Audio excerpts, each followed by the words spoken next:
Scuderia Ferrari has just unveiled one of the most eagerly awaited modifications of the 2025 season, but Lewis Hamilton's initial impressions have caused concern among fans. The seven-time world champion was categorical in his assessment. During testing at Mugello, the redesigned rear suspension felt identical to the previous setup. Is the Italian team wasting precious resources on ineffective developments, or is Hamilton being overly cautious about something that could radically transform the team's performance? It is essential to understand the current scenario. Ferrari started 2025 with huge expectations after signing Lewis Hamilton, forming one of the most impressive duos in the history of the world's top motor racing category, alongside Charles Leclerc. However, reality has fallen short of initial projections.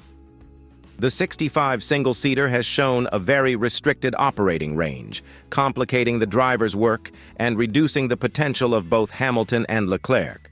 The traditional Italian team recognized the need for urgent corrections, and the redesigned rear suspension represented one of the main hopes for solving these persistent problems that have plagued Scuderia since the beginning of the season.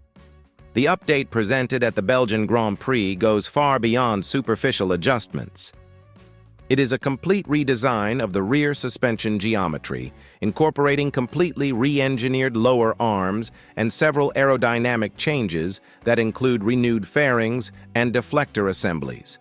The fundamental concept behind this modification is to reduce the car's sensitivity to variations in height relative to the track, which in theory would broaden the configuration possibilities and simplify the handling of the Pirelli compounds.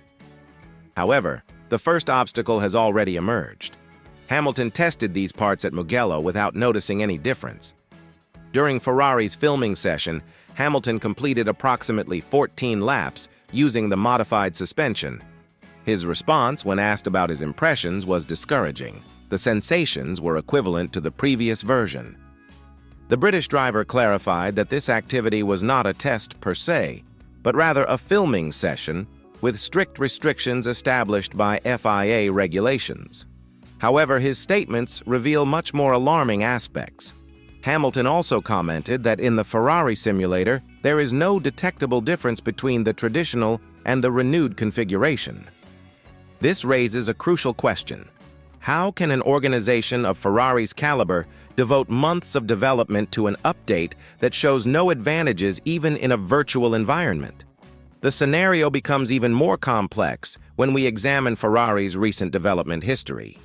Hamilton recalled that the team introduced an updated floor in Bahrain, remained without any significant updates until Austria, and the performance did not meet internal expectations.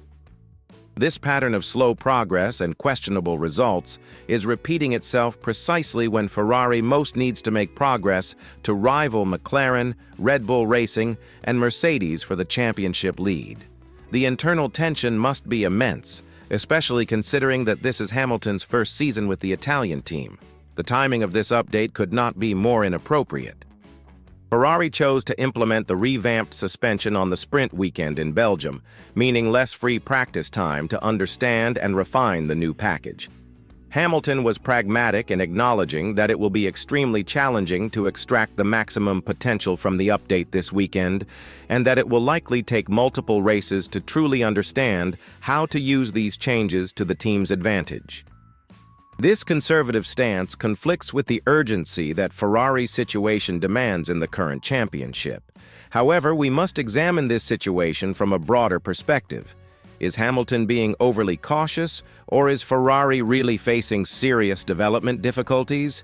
The seven-time world champion has enough experience to recognize when an update works or not, and his comments suggest genuine skepticism. On the other hand, suspension modifications often reveal their benefits only when drivers are able to explore different setup configurations over several weekends.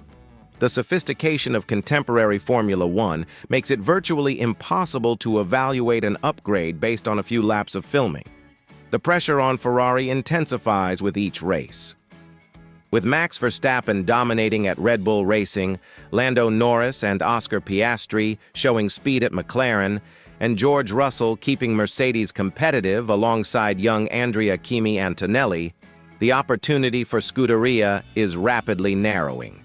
Hamilton and Leclerc understand that they cannot afford to waste any more time with updates that do not deliver immediate performance.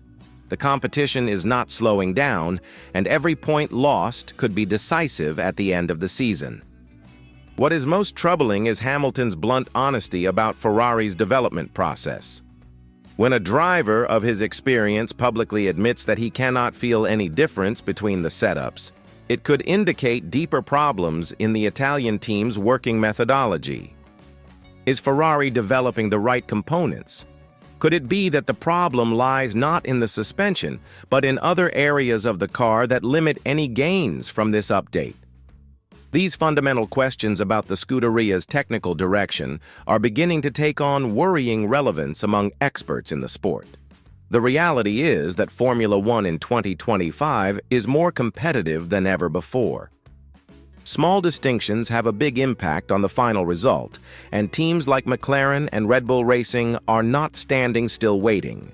While Ferrari struggles to understand its own updates, its rivals continue to evolve and gain an advantage.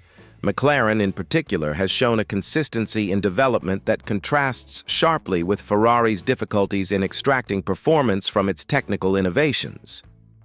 Hamilton made it clear that he is pleased to see the factory working hard to come up with new ideas, but he was also realistic about expectations. He understands that results take time, and that profound changes such as this to the suspension require several races to be fully optimized. The question remains, does Ferrari have that time? With an increasingly competitive championship, and drivers such as Verstappen, Norris, and Russell competing for victories, every weekend lost could mean the difference between fighting for the title or watching from afar as others celebrate. The Belgian Grand Prix will be a crucial test for Ferrari's revamped suspension. If Hamilton and Leclerc can extract additional performance from the modifications, it could mark the beginning of a significant recovery in the second half of the season. But if the results fall short of expectations, the pressure on the Scuderia's technical team will increase even further, and questions about the direction of development will arise with full force. Hamilton's transparency about the limitations of this update demonstrates the maturity of a driver who has experienced every possible situation in Formula One. He understands that expectations do not win races, and that only real performance makes a difference when the checkered flag is waved. Now it remains to be seen whether Ferrari can turn theory into speed, or whether we will once again witness unfulfilled promises from the most traditional team on the grid. What is your opinion? Is Ferrari on the right track, or has it lost its way in development? Share your perspective in the comments and subscribe to the channel so you don't miss any analysis from behind the scenes of Formula One.